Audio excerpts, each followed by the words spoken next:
Maple Ridge looked perfect from the outside. Manicured lawns, identical mailboxes, and an HOA claiming to protect everyone's peace.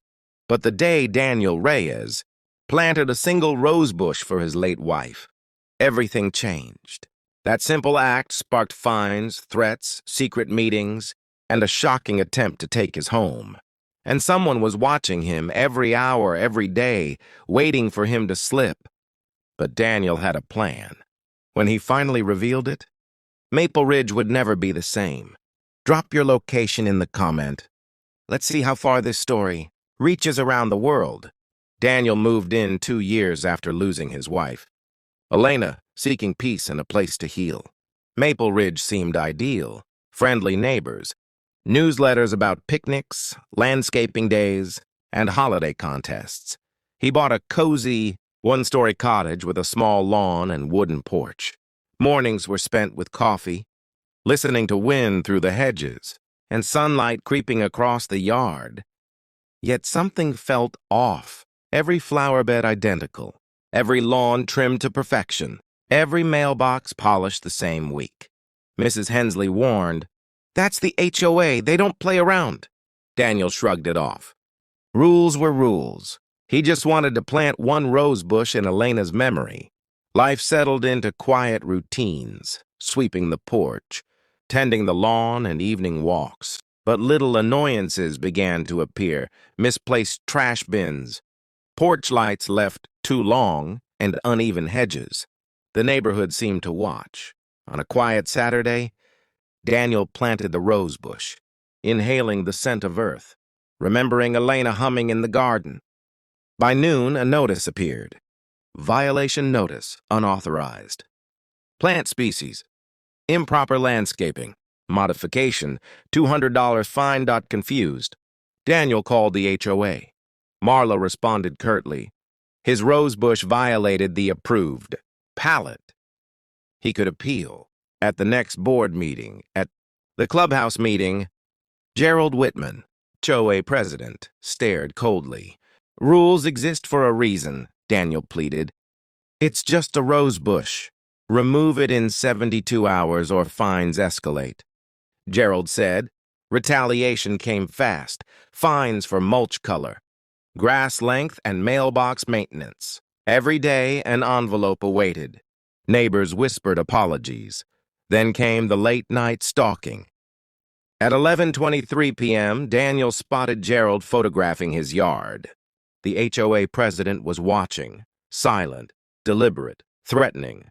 By week's end, fines exceeded $3,400. Threatening letters piled up, and Daniel realized this was bigger than a rosebush. Linda, a former board member, warned him. Gerald wanted total control, and his defiance made Daniel a target. The HOA even sent contractors to dig up the rosebush. Daniel blocked them, filmed the incident, and prepared evidence, documents, witness statements, and financial records. He was ready for the next meeting. The meeting room overflowed with residents tired of fear. Daniel presented a binder of proof. Selective targeting, financial mismanagement, and intimidation. He showed a video of Gerald on his property at night. He revealed old landscaping rules. No plant palette ever existed. Gerald's rule was invented to punish him. A county investigator entered. Gerald's face drained. "Step down immediately pending audit." Neighbors cheered. Daniel's rosebush was safe. Justice had arrived. In the days following Gerald's removal, Maple Ridge slowly began to breathe again. The oppressive tension that had weighed on every sidewalk, every front porch, and every neatly trimmed hedge seemed to lift. Children no longer ducked behind curtains when the HOA drove by. Neighbors spoke freely in yards, exchanged greetings, and laughed again. Daniel watched quietly from his dock as families reclaimed their space, planting flowers, fixing fences, and repainting mailboxes. His own family joined him, his sister and nephews, who had visited throughout this ordeal, now helping replant flower beds and repaint the porch. The rosebush, Elena's rosebush, stood proudly in the sunlight. its deep red petals glowing as if marking the triumph of resilience over fear. Daniel felt a rare, profound peace. He knew this was more than a personal victory. It was a victory for the entire community. Evenings were calmer. Residents gathered outside, sharing stories of the petty fines and intimidation they'd endured. Daniel listened, offering support but also silently cataloging lessons learned. Every conversation reminded him, courage doesn't always roar. Sometimes it blooms quietly. Like a single rose in a tightly controlled neighborhood, the county's investigation revealed even deeper corruption than Daniel had imagined. Tens of thousands of dollars had been funneled into private accounts. As Daniel settled into his new role, the community itself transformed. Streets that had once been quiet and tense were now filled with neighbors chatting, children laughing, and the hum of lawnmowers. The HOA rules were rewritten with input from residents, ensuring clarity, fairness, and room for personal expression. Gardens thrived, front porches were decorated with care, and the neighborhood began to feel vibrant. Again, the change wasn't only physical, it was emotional. Families who had felt isolated or fearful found a sense of belonging. Meetings became forums for collaboration, not intimidation. Residents voted openly on decisions that affected them, and Daniel worked tirelessly to maintain the balance of authority and empathy. And through it all, the rosebush remained a symbol of resilience. Every petal seemed to whisper a lesson. One act of courage, one refusal to be intimidated, could inspire change for hundreds of lives. Maple Ridge was no longer perfect, but it was alive, real, messy, and beautifully human.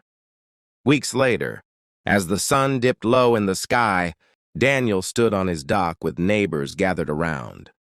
Glasses raised in celebration. Children laughed nearby, couples worked together planting flowers, and the once oppressive weight of the HOA was gone. He raised his own glass, savoring the moment. Justice had been served, community restored, and the little victories, like a single rosebush, reminded everyone that courage mattered. Karen Whitmore, Gerald's former ally, lingered at a distance, observing awkwardly, no longer wielding power. The tension was gone, replaced with relief and quiet reflection. Daniel's smile was calm and satisfied. He had fought for something small yet profoundly meaningful, and it had changed the lives of everyone around him. He looked at the lake reflecting the golden hour and the rosebush in full bloom beside him and whispered to himself, "We did it." It wasn't just about the rosebush. It was about dignity, standing up to power, and protecting what matters. Maple Ridge was no longer a neighborhood governed by fear. It was a home, and thanks to one man's courage, it had finally learned to breathe freely again. If you enjoyed Daniel's story, hit the like button, subscribe for more intense HOA and neighborhood dramas, and tell us in the comments, what would you do if someone tried to take your home over something as small as well as a rosebush?